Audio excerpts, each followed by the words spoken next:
pertama terkait yang menandatangani, nanti yang masih kita minta klarifikasi dulu Mas. Kita minta klarifikasi.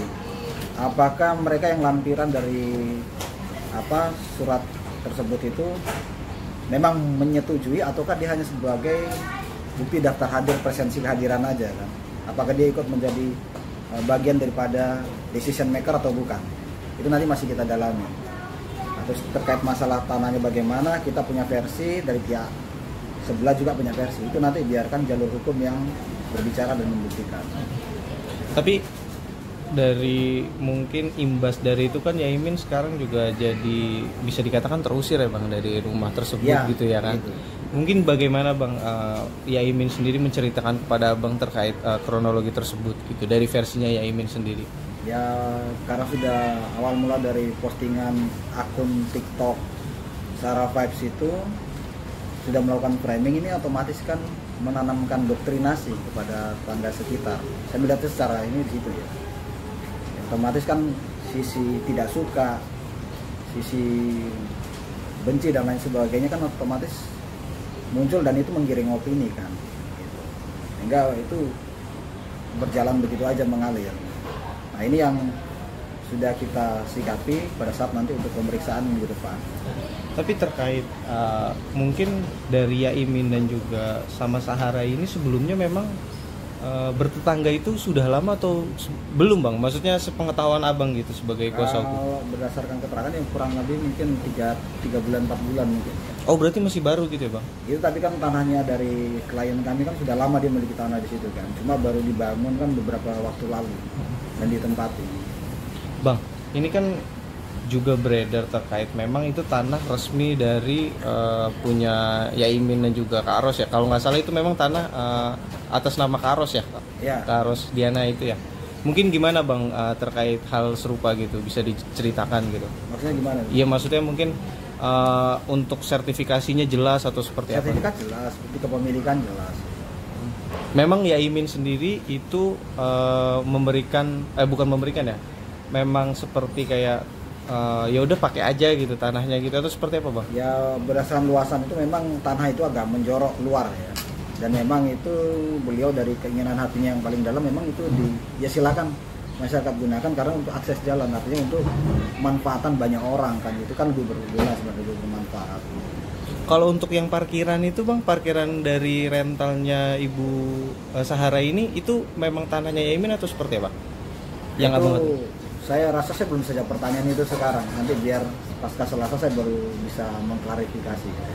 Oke, Bang, isu itu kan menjadi liar ketika memang Sahara ini memposting beberapa video yang memang cenderung penggiringan opini ya Bang ya.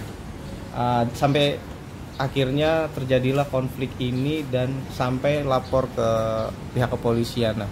Dan yang terbaru sekarang Mbak Sahara ini ingin melaporkan Yaimin kembali ke polisi terkait dugaan pencabulan. Ya. Mungkin Abang sebagai praktisi hukum atau sebagai kuasa hukumnya Yaimin sendiri menanggapinya seperti apa? Ya, itu kan hak hukum setiap warga negara. Mungkin dari pihak sana merasa klien kami ada melakukan sesuatu kepada yang bersangkutan. Sepanjang dia punya bukti, silakan dibuktikan di kepolisian nanti. Karena ini bicara pidana, berarti kita coba buktikan dulu di kepolisian agar memenuhi 2 alat bukti yang cukup. Kemudian bisa terpenuhi nggak nanti unsur pidananya itu, kan harus bisa. Jangan dia asal ngadu-ngadu terus kemudian tidak bisa membuktikan, kan konyol juga itu nanti. Begitu pula klien kami mengajukan laporan ke kepolisian, kita sudah didasarkan alat bukti yang jelas. Ya, silakan nanti kita beradu bukti di kepolisian dulu. Dan tidak main kemarin Mbak Sahara ini katanya melampirkan 4 bukti dugaan pencabulan ini gitu ya Bang. Mungkin gimana tuh Bang? Mau 4 bukti, mau 100 bukti monggo, silakan. Artinya nanti ya itu kan merupakan kewenangan dari penyidik untuk bisa membuktikan terpenuhi nggak unsurnya kalau dia berbicara pencabulan. Nah, mana ada bukti visumnya apa enggak? Terus bagaimana katakanlah modus operandinya terjadi, misalnya dia mendalilkan klien saya melakukan pencabulan, bisa nggak dibuktikan itu?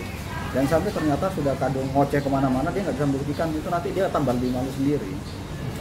Bang, tapi dari Abang mungkin sudah menyiapkan strategi apa untuk mengcounter yang akan dilakukan pelaporan ini sama Mbak Sahara mungkin? Kalau strategi sudah kita siapkan dan saya menikmati irama dari pertarungan hukum hari ini ya. Saya sangat menikmati, saya nyantai. Jadi saya sangat menikmati. Ya kemarin saya baru keluarkan 1 peluru, Mas. Masih ada peluru saya berbicara undang-undang ITE aja, baru saya tembakkan ke Sahara. Ini persiapan peluru yang selanjutnya minggu depan kita luncurkan kepada teman-temannya Sahara yang ikut melakukan persekusi kepada klien saya. Ini minggu depan kita luncurkan. Berarti akan membalik laporkan atau seperti apa, Bang? Enggak, kita yang kemarin kan baru undang-undang hukumnya yang kita laporkan Sahara. Ini ada lain. Oh, yang lainnya. Aktor yang lain ini yang kemarin ikut melakukan tindakan-tindakan yang bertentangan dengan hukum kepada klien saya. Ini persekusinya itu sudah parah itu. Okay. Bang, tapi Yaimin sendiri responnya mungkin seperti apa, Bang? Mengingat ya kemarin kan Yaimin juga bilang katanya ya proses hukum tetap berlanjut gitu. Dan ini akan dilaporkan lagi, mungkin sudah ada obrolan itu kah, Bang, sama Yaimin sendiri? Terkait dengan jalur hukum dari klien saya itu memasrahkan kepada saya. Entah saya mau melakukan tindakan hukum apa, tapi saya tetap berkoordinasi dengan beliau. Gitu. Jadi Pak Kiai ini dia memaafkan tapi tidak melupakan. Jadi memaafkan tapi tidak melupakan. Jadi untuk itu karena ini ada serangkaian tindakan yang itu sudah bertentangan dengan hukum di Indonesia, kita harus menegakkan.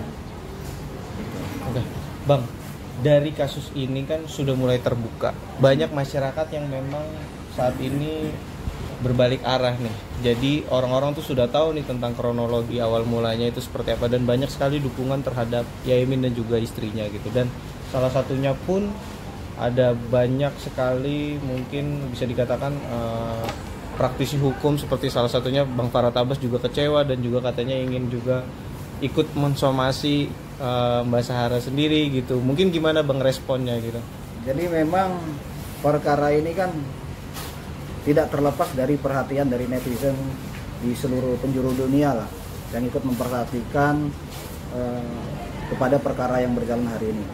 Jadi kami ini awal mulanya berjuang bagaimana kita bisa mendapatkan simpati dulu dari netizen ya. Karena netizen ini adalah rakyat. Suara rakyat adalah suara Tuhan.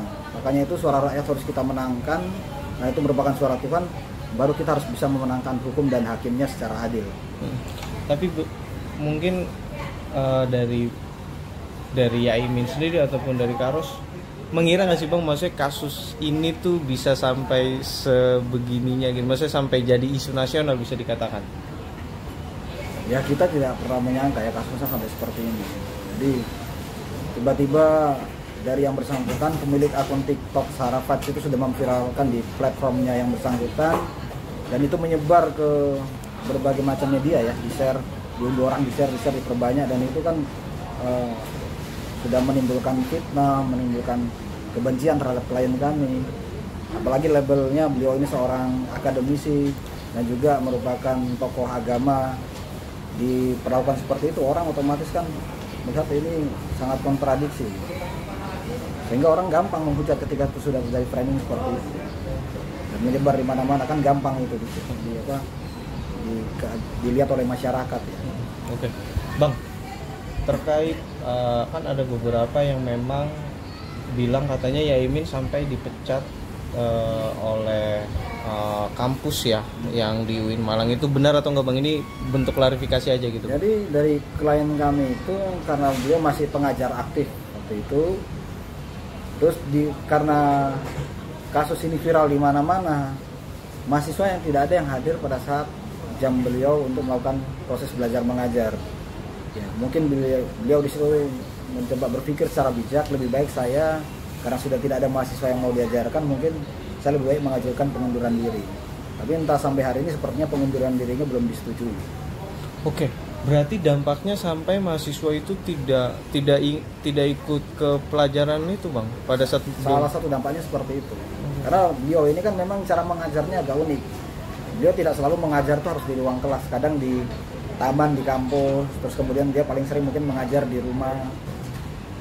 Iya, yang sampai ada video viral juga yang ketika beliau mengajar di rumah terus sampai diajak joget mahasiswanya. Itu karena beliau ini dosen, terus memang mengajar bagaimana menghadapi kehidupan ini. Ketika dia menghadapi perlakuan seperti itu, Dia ngajari langsung mahasiswanya bagaimana kita mensikapi. Kalau kita ini lagi belajar, kita diganggu dengan seperti apakah kita harus marah ataukah kita harus melakukan pengerusakan.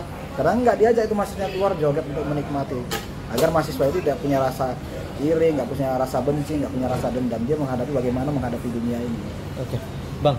Untuk saat ini, Yaimin sendiri apakah memang sudah pulang ke rumah Malang atau memang masih menginap di berbeda tempat itu ya, seperti di hotel? Beliau dalam perjalanan kembali ke Jawa Timur, cuma masih harus mampir di beberapa kota ya di Indonesia. Jadi dalam perjalanan ke Jawa Timur ada mampir di beberapa daerah dulu. Tapi saya tidak bisa menyebutkan, ini terkait dengan keamanan dan keselamatan beliau lah. Bang, isu yang katanya memang rumahnya ini ingin dijual, benar atau tidak, Bang? Itu nanti saya perlu konfirmasi lagi pada yang bersangkutan. Oke.